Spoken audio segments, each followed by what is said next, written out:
नमस्कार, आप देख रहे हैं नेक्स्ट 9 पॉलिटिकल बाइट। मैं हूं आपके साथ सिराज। करहल विधानसभा से अखिलेश यादव इस्तीफा दे सकते हैं और इस वक्त उत्तर प्रदेश की राजनीति में इसी बात को लेकर के चर्चा है कि आखिर इस गढ़ को अखिलेश यादव किसके हाथों में सौंपेंगे। क्या शिवपाल यादव होंगे जो समाजवादी पार्टी का गढ़ तो संभालेंगे ही, लेकिन करहल से चुनाव लड़ेंगे, या फिर अपर्णा यादव जो कि भारतीय जनता पार्टी की नेता है, भारतीय जनता पार्टी में गई हैं, समाजवादी पार्टी से बगावत करके एक बार फिर से समाजवादी पार्टी में वापसी करती हुई नजर आएंगे और अखिलेश यादव करहल से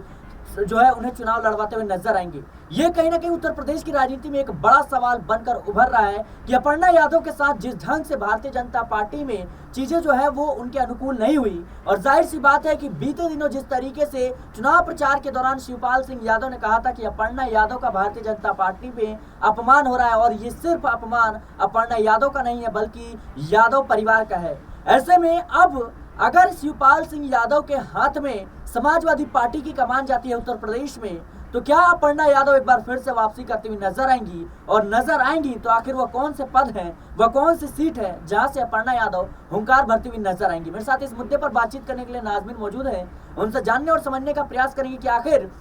अपर्णा यादव का जो राजनीतिक भविष्य है, क्या एक बार फिर से वो समाजवादी पार्टी में आकर ही उज्जवल होता हुआ नजर आएगा, क्योंकि समाजवादी पार्टी में ही कहीं ना कहीं उनका भविष्य दिखता हुआ नजर आ रहा है। लेकिन अब जिक्र करें भारतीय जनता पार्टी की नाजमीन, तो भारतीय जनता पार्टी ने अभी तक उनको कहीं से भी चुनाव नहीं लड़वाया है, चाहे वो विधायकी का हो या सांसदी का हो। कई मौकों पर वो जाहिर भी कर चुकी हैं कि मैं रायबरेली से भी लड़ सकती हूँ, मैं अमेठी से भी लड़ सकती हूँ, तमाम तरह की बातें कर चुके हैं वो। तो कहीं ना कहीं अब क्या लगता है आपको कि अगर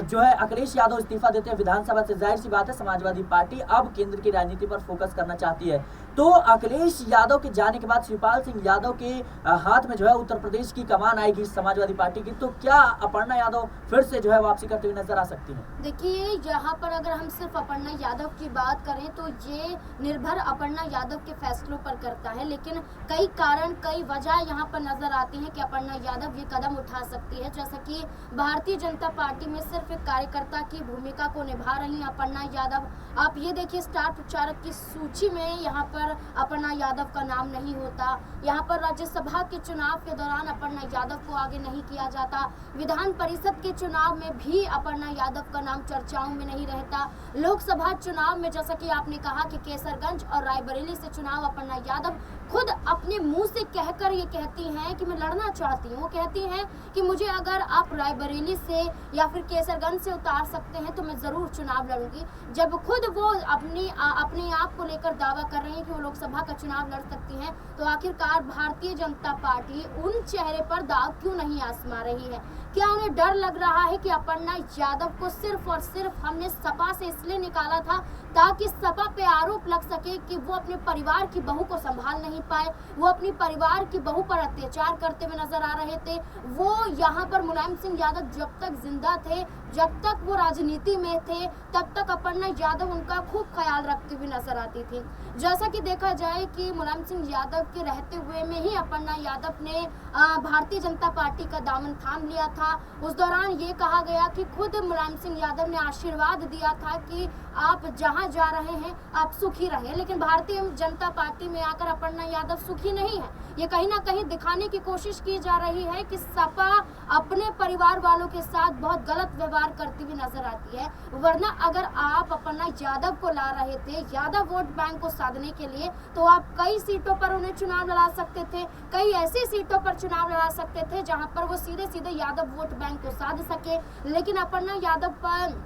दाव ना आजमाना भारतीय जनता पार्टी के रणनीति के तहत है कि सिर्फ सपा को तोड़ना था, उन्हें चुनाव लड़ाने का मकसद यहाँ पर नहीं था। बल्कि आप ये देखिए कि विधानसभा चुनाव के बीच में यहाँ पर अपर्णा यादव आई थी, यहाँ पर चाहते तो भारतीय जनता पार्टी उन्हें कोई सीट यहाँ पर दे सकती थी, लेकिन कोई सीट यहाँ पर भारतीय जनता पार्टी ने नहीं दी। तो यही दर्शाया जाता है कि भारतीय जनता पार्टी में जगह नाम मात्र की भर अपर्णा यादव की देखी जाती है, जिसके बाद कई संकेत मिलते हैं कि अपर्णा यादव को वापसी अब सपा में कर लेनी चाहिए। जी बिल्कुल, अपर्णा यादव को जो है समाजवादी पार्टी में वापसी कर लेनी चाहिए। ये उत्तर प्रदेश में इस वक्त जो है सवाल गूंजता हुआ नजर आ रहा है और ये सारी बातें, ये सारे कयास यूं ही नहीं लगाए जा रहे हैं, क्योंकि अपर्णा यादव ने साफ तौर पर कहा था कि वो परिवार के किसी भी सदस्य के खिलाफ जो है चुनाव नहीं लड़ेंगे। और इधर शिवपाल सिंह यादव का इस बात को कहना कि अपर्णा यादव का जो है अपमान हो रहा है भारतीय जनता पार्टी में। इन तमाम समीकरणों को अगर समझे तो अपर्णा यादव खुद कह चुकी हैं कि वो रायबरेली से लड़ सकती हैं, अमेठी से लड़ सकती हैं,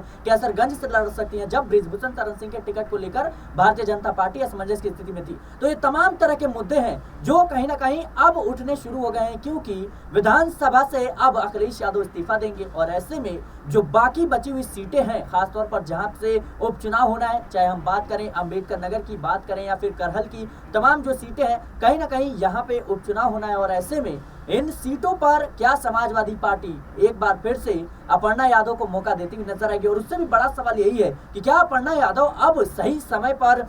जो है वापसी करनी चाहिए उनको, ये कहीं ना कहीं एक बड़ा सवाल है। लेकिन नाज़मीन, जिस तरीके से अभी उत्तर प्रदेश की राजनीति में परिस्थितियां बन रही है, जाहिर सी बात है कि समाजवादी पार्टी नंबर 1 पार्टी बनकर इस लोकसभा चुनाव में उभरी है। और ऐसे में समाजवादी पार्टी के जो कह सकते हैं कि अध्यक्ष हैं अखिलेश यादव, वो कहीं ना कहीं केंद्र की राजनीति में खुद को आगे ले जाना चाहते हैं और ऐसे में शिवपाल सिंह यादव के हाथ में जो है समाजवादी पार्टी की कमान जाएगी। तो क्या कुछ लगता है आपको कि क्या अब मौके को देखते हुए अपर्णा यादव जो है वो कहीं ना कहीं जो है समाजवादी पार्टी में वापसी करते हुए नजर आ सकती हैं और क्या उपचुनाव भी लड़ती हुई देखी जाएंगी? देखिए बिल्कुल, यहाँ पर आप ये देखिए कि अखिलेश यादव ने देरी नहीं की, क्योंकि 6 महीने का समय होता है। चाहते तो वो अभी यहाँ पर समय ले सकते थे, लेकिन अखिलेश यादव ने यहाँ पर चर्चाएं शुरू कर दी, लखनऊ में जाकर मीटिंग करते हुए नजर आए और मीटिंग के तहत यहाँ पर आज देर रात तक आप देखिए कि एक फैसला निकलकर भी सामने आ जाएगा कि अखिलेश यादव करहल विधानसभा सीट से इस्तीफा देते हुए नजर आएंगे, क्योंकि वो केंद्र में राजनीति करना चाहते हैं, वो कन्नौज से सांसद बने रहना चाहते हैं। इसलिए दावा यहाँ पर यह किया जा रहा है कि आज वो किसी भी सूरत में करहल विधानसभा सीट से इस्तीफा दे देंगे। इसके बाद इस सीट पर उपचुनाव की तारीख यहाँ पर तय की जाएगी। ये उपचुनाव अगले महीने भी हो सकता है, ये उपचुनाव उसके अगले महीने में भी हो सकता है, लेकिन ये तय होगा। लेकिन तय से पहले मंथन शुरू हो चुका है कि समाजवादी पार्टी के परिवार से ही कोई ना कोई यहाँ पर उपचुनाव लड़ता हुआ नजर आएगा, जिसमें चर्चाएं तेज हो गई हैं कि यहाँ पर अपर्णा यादव हो सकता है चुनाव लड़ सकते। बड़ा ऑफर यहाँ पर सपा की तरफ से अपर्णा यादव को दिया जा सकता है ताकि वो वापसी सपा में कर ले। इसी के साथ साथ आपने शिवपाल यादव का नाम भी लिया। यहाँ पर शिवपाल यादव का अगर आप नाम ले रहे हैं, महासचिव के रूप में वो सपा के देखे जाते हैं, लेकिन ये कहा जा रहा है कि एक बड़ी जिम्मेदारी यहाँ पर दी जाएगी। नेता प्रतिपक्ष की भूमिका अदा करेंगे,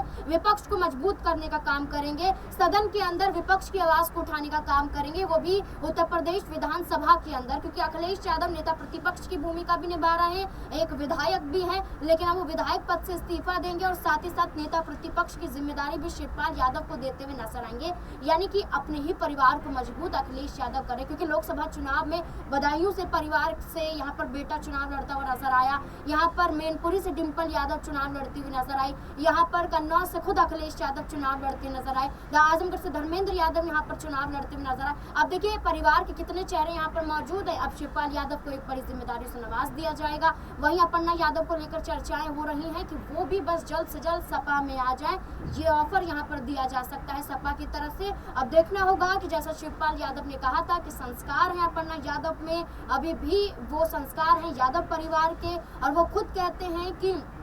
हमने कभी भी अपर्णा यादव से मुंह नहीं मोड़ा है। वो अगर वापसी करती हैं तो जरूर समाजवादी पार्टी भव्य तरीके से उनका स्वागत करती हुई नजर आएगी। इतना ही नहीं, ये भी शिवपाल यादव कहते हैं कि वाकई अपर्णा यादव को हम बड़ी जिम्मेदारी देंगे। लखनऊ कैंट से चुनाव लड़ती हुई नजर आई थी, हार गई थी 2017 में, लेकिन मौके दिए गए थे और मौके अभी भी देने की बात यहाँ पर सपा की तरफ से की जा रही है। जी बिल्कुल, सपा की तरफ से अपर्णा यादव को लेकर के चर्चाएं जो है वो बिल्कुल तेज है। नाज़मीन, एक और छोटा सा सवाल रहेगा कि जिस तरीके से समाजवादी पार्टी ने प्रदर्शन किया लोकसभा चुनाव में, क्या आने वाले विधानसभा चुनाव में अब समाजवादी पार्टी की सरकार बनती हुई नजर आएगी?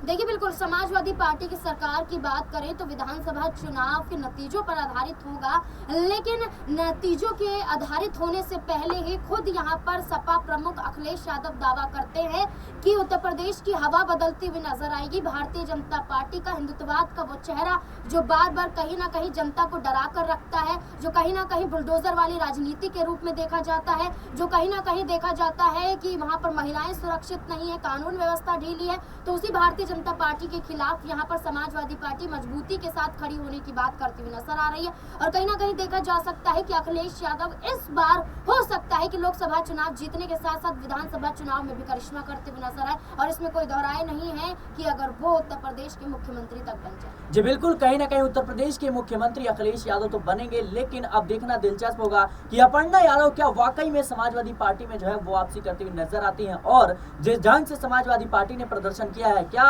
अब विधानसभा चुनाव 2027 में होने हैं, क्या उसमें समाजवादी पार्टी वापसी करती हुई नजर आएगी। देखिए कि जिस तरीके से अखिलेश यादव ने इस लोकसभा चुनाव में पीडीए का नारा दिया, यानी पिछड़ा, दलित और अल्पसंख्यक, जाहिर सी बात है ये कहीं ना कहीं अखिलेश यादव और समाजवादी पार्टी के लिए सही साबित हुआ और जनता ने इन पर भरोसा भी किया। अब देखना दिलचस्प होगा कि आने वाले समय में समाजवादी पार्टी में क्या कुछ बड़ा उलटफेर देखने को मिलता है। फिलहाल के लिए इस रिपोर्ट में इतना ही। देश और दुनिया की तमाम खबरों के लिए बने रहे नेक्स्ट 9 पॉलिटिकल बाइट।